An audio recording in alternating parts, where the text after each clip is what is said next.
Most people think intelligence shows up in obvious ways: fast answers, perfect grades, confident decisions. But psychologists say the opposite. The truth no one tells you is that some of the deepest forms of intelligence don't look impressive at all. They hide in quiet, almost invisible behaviors that most people ignore.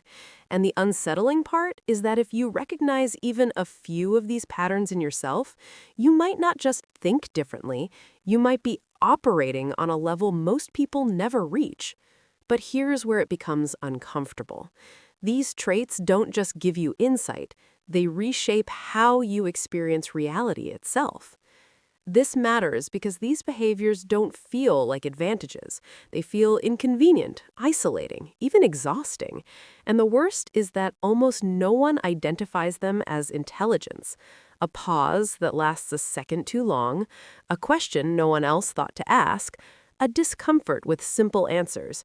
But the side that's truly dangerous is how these micro-habits slowly separate deep thinkers from the rest of the world without them even realizing it.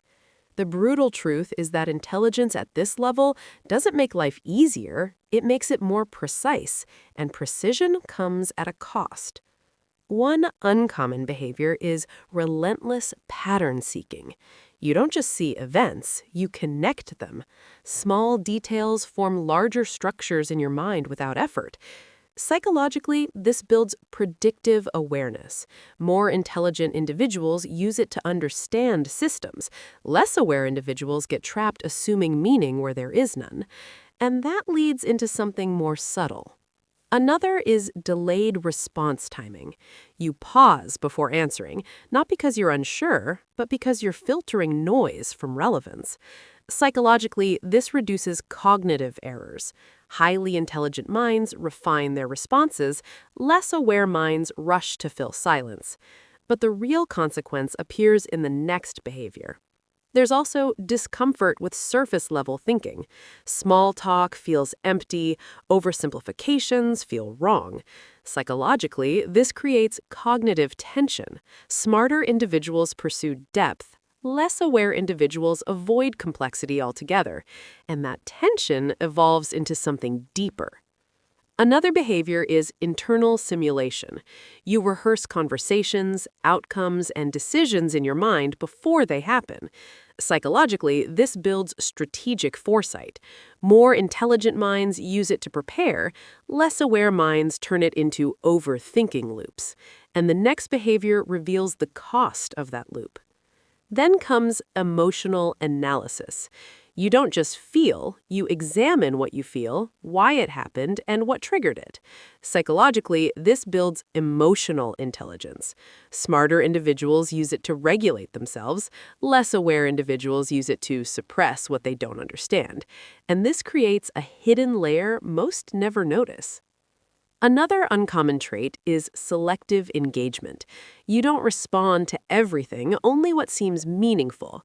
Psychologically, this conserves cognitive energy.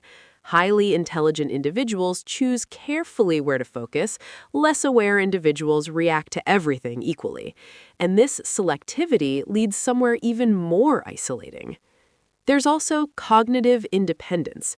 You don't accept ideas just because they're popular, you test them internally. Psychologically, this builds critical thinking. Smarter minds seek structure and truth. Less aware minds either conform blindly or reject everything without understanding. And this final behavior ties everything together. Finally, silent observation. While others act, you watch, not out of hesitation, but precision. Psychologically, this sharpens awareness of people and environments. Highly intelligent individuals use it to understand. Less aware individuals mistake it for passivity. But this is where everything converges. The truth is that these behaviors form a cognitive pattern. It's not about appearing intelligent, it's about how your mind operates when no one is watching. The way you pause, analyze, connect, and question builds a mental architecture that separates deep intelligence from surface thinking. And the uncomfortable reality is that most people will never notice this, not in themselves and not in others. Most will dismiss these traits as quirks, overthinking, or social awkwardness. Few will recognize them for what they really are, and even fewer will choose to use them intentionally instead of being controlled by them. If you want to understand psychology without filters, the real mechanics behind how the mind works, then don't just watch. Stay here. And if this way of thinking feels familiar, then you already know. This is just the beginning.